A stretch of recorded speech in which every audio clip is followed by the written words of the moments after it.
नमस्कार जेपी नड्डा जी।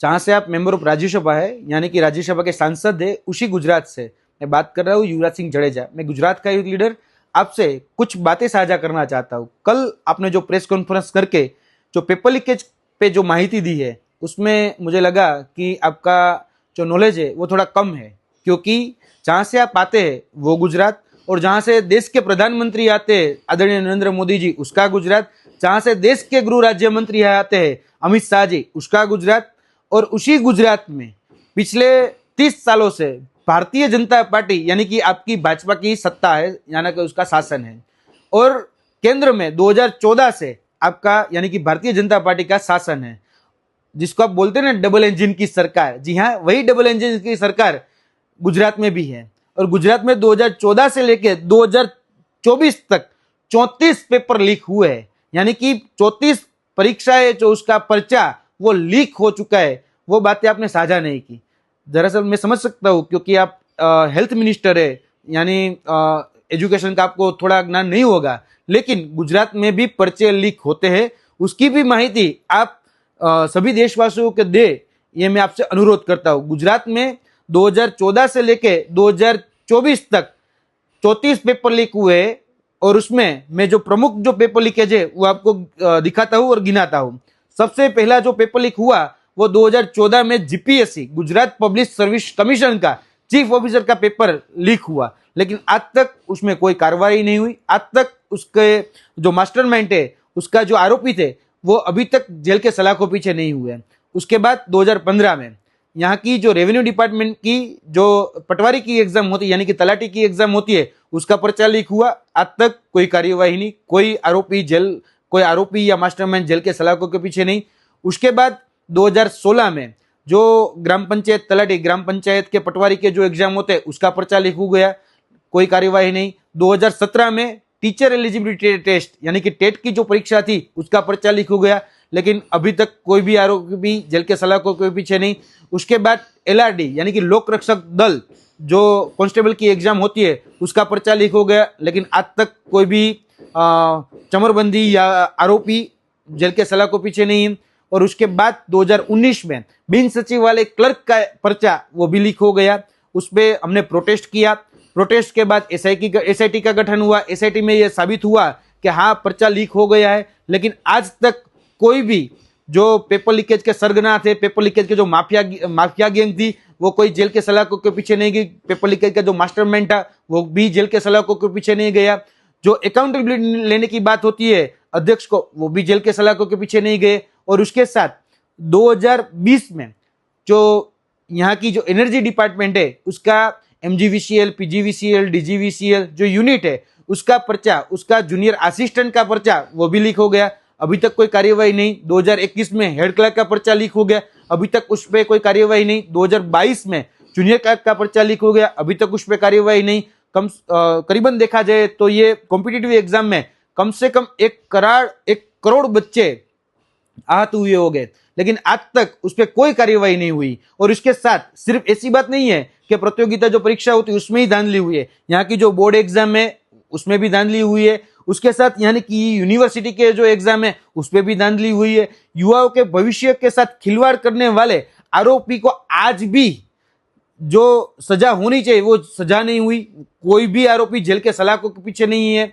और इसके साथ साथ सबसे ज्यादा जो पेपर लीकेज के जो मामले सामने आए, उसमें गुजरात में जो यूनिवर्सिटी है, जो मुख्य धारा की जो यूनिवर्सिटी है, उसमें भी कई तरह की धांधलियां, गड़बड़ियां, पेपर लीकेज, मास कॉपी के केस, हाईटेक डिवाइस के साथ नकल कराने की बाबतें, उत्तर पुस्तिका यानी कि जो आंसर सीट होती है वो अदला बदली के किस्से कई सारे सामने। आज तक कोई कार्यवाही नहीं हुई। यूनिवर्सिटी की जो एग्जाम होती है, सेम 4 का पेपर होता है तो सेम 3 का पर्चा दिया जाता है, कोई कार्यवाही नहीं होती। 2024 का पेपर होता है, 2022 का पर्चा थमा दिया जाता है, कोई कार्यवाही नहीं होती। आंसर सीट होती है वो गायब कर दी जाती है, कोई कार्यवाही नहीं होती। यहाँ की जो मुख्य धारा की जो गवर्नमेंट यूनिवर्सिटी है, नॉर्थ गुजरात में देखा जाए तो एचएनजी यूनिवर्सिटी है, हेमचंद्राचार्य यूनिवर्सिटी, उसमें 8 धांधलियां, 8 पर्चे लीक के मामले सामने आए, लेकिन आज तक कोई कार्यवाही नहीं है। सौराष्ट्र यूनिवर्सिटी जो सौराष्ट्र में स्थित है, उसमें 6 से ज्यादा मामले सामने आए गड़बड़ी के, गोबाचारी के, उसके साथ साथ देखा जाए तो पेपर लीकेज के आज तक उस पर कोई भी कार्यवाही नहीं। गुजरात की सबसे बड़ी यूनिवर्सिटी यहाँ पे जो है गुजरात यूनिवर्सिटी जो अहमदाबाद में स्थित है, उसमें भी 4 से ज्यादा मामले सामने आए, उसमें भी पर्चे लीक हुए, उसमें भी धांधली है, आज तक किसी में भी कार्यवाही नहीं हुई। गुजरात में वीर नर्मद यूनिवर्सिटी है, उसमें 3 से ज्यादा मामले सामने आए, कोई भी कार्यवाही नहीं हुई।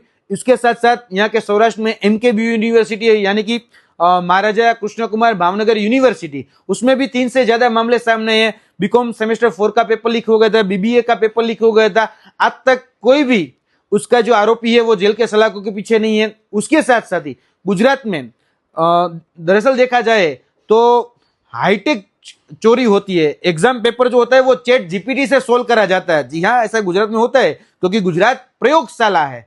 सभी भारत में सभी जो पेपर लीकेज की जो मुख्य धारा है उसमें जो मोडस ऑपरेंडी चलती है, उसकी मोडस ऑपरेंडी का प्रयोगशाला गुजरात है। दरअसल आपको पता नहीं होगा, इसलिए मैं आपको बताता हूं, क्योंकि गुजरात के साबरकांठा डिस्ट्रिक्ट में जो एक्सपेरिमेंटल कॉलेज है, उस एक्सपेरिमेंटल कॉलेज में बच्चे चैट GPT से पूरा आंसर सोल्व करके लिखते थे। वो वीडियो रिकॉर्डिंग भी सामने है, आज तक कोई कार्यवाही नहीं, कोई भी अभ्यर्थी जेल में नहीं है और कोई उसका जो सरगना है वो जेल वो कॉलेज का जो मालिक है वो भी जेल में नहीं है। MS यूनिवर्सिटी है यहाँ पे बड़ौदा के पास, तो उसमें भी खुलेआम नकल की जाती थी 2021-22 में, वो वीडियो भी वायरल होता, आज तक उसमें कोई भी कार्यवाही नहीं हुई। सौराष्ट्र यूनिवर्सिटी में BSc BCA का पर्चा लीक हो गया, आज तक कोई कार्यवाही नहीं हुई। गुजरात में डमी परीक्षार्थियों का भी एक नेक्सस चल रहा है, जो स्कॉलर स्टूडेंट होते हैं वो डम्प विद्यार्थियों की एग्जाम देकर आते हैं और उसको पास करा देते हैं। ये बहुत बड़ा एक नेक्सस गुजरात में चल रहा है, अभी तक कोई कार्यवाही नहीं हुई। मैंने पहले ही बता दिया कि गुजरात एक प्रयोगशाला है, तो अभी जो बताया जाए ना CBSE में OSM सिस्टम जो लाया गया उसकी जननी गुजरात है, क्योंकि सबसे पहले OSM सिस्टम यहाँ की गुजरात की सबसे बड़ी जो टेक्नोलॉजिकल यूनिवर्सिटी है GTU, जो ब्लैकलिस्ट कंपनी को जिसने अपने CBSE को ऑर्डर दिया था वही कंपनी हमारे गुजरात में काम करती थी, आज तक कोई कार्यवाही नहीं। और भारत की सबसे ज्यादा ब्लैकलिस्ट कंपनियां गुजरात में है, लेकिन आज तक उस पर कोई कार्यवाही नहीं होती।